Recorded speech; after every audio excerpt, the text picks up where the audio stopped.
எங்கள் தலைக்கு தான் நாங்கள் ஓட்டு போடுவோம். எஸ்ஐஆர் அப்படின்னா என்ன? எஸ்ஐஆருக்கு தான் ஆர்ப்பாட்டம் போட்டிருக்காங்க. அப்படின்னா என்ன எஸ்ஐஆர்னா? எஸ்ஐஆர்னா என்னன்னு எனக்கு தெரியாது. இல்லை அதனால தான் அதுக்காக தானே ஆர்ப்பாட்டமே போடுறாங்க. என்னன்னு தெரியாமல் எப்படி அது? என்னன்னு தெரியாமல் நாங்கள் விஜய் வந்திருக்காரு வாங்கன்னு கூப்பிட்டாங்க, நாங்கள் வந்திருக்கோம் எல்லாரும். விஜய் அவர்கள் கூப்பிட்டதுனால விஜய் வராங்கன்னு சொல்லவும் சரி தலை வராருன்னு நாங்கள் அவர் வந்ததாப்பா நல்லா இருக்கும். அவர் தான் வரணும். மெட்ராஸ் நல்லா இருக்கும் அவர் வந்துட்டாருன்னா. அவர் தான் எங்க எந்த பாதுகாப்பும் இல்லை. அதனால அவர் வந்தா நல்லா. லேடிஸுக்கு பாதுகாப்பு இல்லை. எஸ்ஐஆரை பத்தி என்னன்னு தெரியுது? அவங்களுக்கு தெரியாது. சொல்லல. நாங்க இப்பதான் புதுசுப்பா புதுசா சேர்ந்துருக்கோம். ஆனா விஜய் தான் வர்றோம் நாங்க இதுக்கு முன்னாடி எந்த கட்சியிலையாவது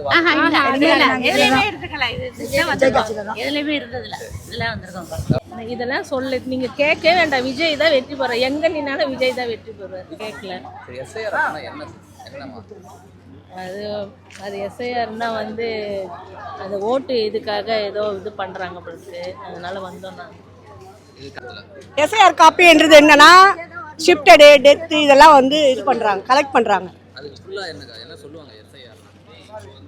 அது என்ன சொல்லுவாங்க நம்ம ஷிஃப்டடு டெத்து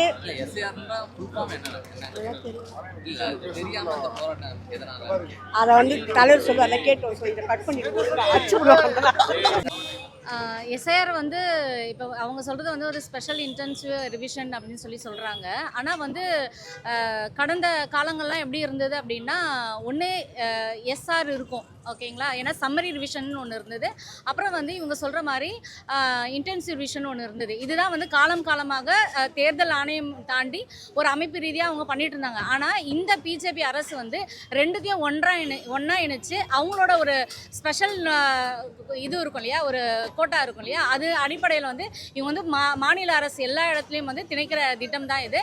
இது வந்து குறிப்பாக வந்து நாம் தமிழர் கட்சி ஏன் இதை எதிர்க்குது அப்படின்னா இது வந்து அதாவது வாக்குரிமையை வந்து பறிப்புக்கான ஒரு திட்டமாக தான் இது நம்ம பார்க்குறோம். ஏன் அப்படின்னா காலமாக மக்களாட்சி நடத்துகின்ற இந்த நேரத்தில் மக்களாட்சின்னு சொல்லி தானே ஆங்கிலக்கிட்ட இருந்து நம்ம விடுதலை பெற்றோம்.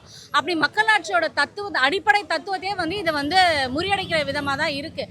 எப்படின்னா ஒரு நம்ம ஜெயலலிதா நம்ம சொல்லுவாங்களே மக்களால் நான் மக்களுக்கால் நான் சொல்லுவாங்க. ஆனால் இந்த மக்களாட்சி தத்துவம் என்னது அப்படின்னா மக்களால் நான் மக்களுக்காகவே நான் மக்களுடைய அரசு அப்படின்ற மாதிரி தான் இருக்கும். ஆனால் இங்கே இந்த பாசிச அரசு வந்து மக்களுடைய அரசா செயல்படுதானா ஒரு பொதும் கிடையாது.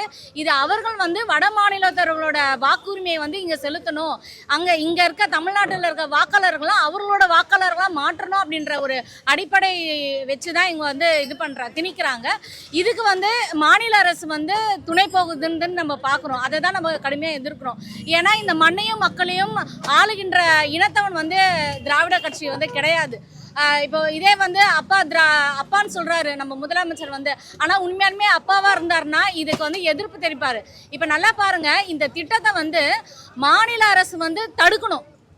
ஏன்னா இங்கே வாக்கு உரிமை வந்து பறிபோகுது. அதுக்கு வந்து இவங்க செய்கிறாங்களான்னு கிடையாது. இவங்க கட்சி வந்து தடுக்கணும்னு நினைக்குது. இவங்க கட்சி போய் வந்து உச்சநீதிமன்றம் அணுகிருக்கு. ஆனால் இவங்களோட கட்சிக்காரங்களே என்ன பண்ணிட்டு இருக்காங்கன்னா பூத் லெவல் ஆஃபீஸர்ஸை வச்சு எல்லா மக்களிடையே வந்து தவறான ஒரு புரிதலோட இப்போ நான் நாம் தமிழர் கட்சியில் இருக்கேன், எனக்கு வாக்குரிமை இருக்குது என்னோட 1000 விளக்கு தொகுதியில். இப்போ நான் வந்து திமுக இல்லைன்னும் போது அங்கே வாக்குரிமை வந்து என்னோட ஃபார்ம் வந்து கரெக்டாக பூர்த்தி பண்ணுவாங்களான்னு கிடையாது. அப்போ இந்த இடத்துல வந்து ஒரு ஐயம் இருக்கு இல்லையா.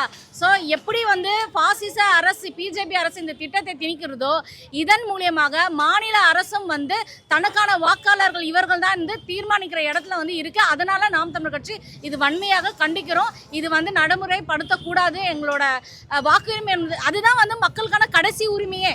வாக்கு உரிமை தான், எல்லா உரிமையும் இழந்துட்டு இருக்கோம். நம்ம வாக்கு உரிமை தான் ஒரு ஜனநாயகத்தின் ஒரு ரத்த நாடி மாதிரி. அதுவே வந்து இங்கே தகர்க்காங்கன்னும் போது இந்த மாநில அரசும் மத்திய அரசும் என்ன இந்த மக்களுக்கு பண்ணுறாங்கன்ற ஒரு விழிப்புணர்வு வந்து மக்களிடையே கொண்டு போகிற ஒரு இடத்துல வந்து நாம் தமிழர் கட்சி இந்த ஆர்ப்பாட்டம் முன்னெடுத்திருக்கோம். இது வந்து அடுத்த நிலையில் வந்து மக்கள் எங்கெல்லாம் இருக்காங்களோ நாங்கள் வந்து மாவட்ட ரீதியாகவும் தொகுதி ரீதியாகவும் மக்களிடையே ஒரு விழிப்புணர்வு ஏற்படுத்துகிற மாதிரி நாங்கள் திட்டமிட்டிருக்கோம். அண்ணனும் அதுதான் இப்போ இதை உரையை நிகழ்த்திட்டு போகிறாங்க.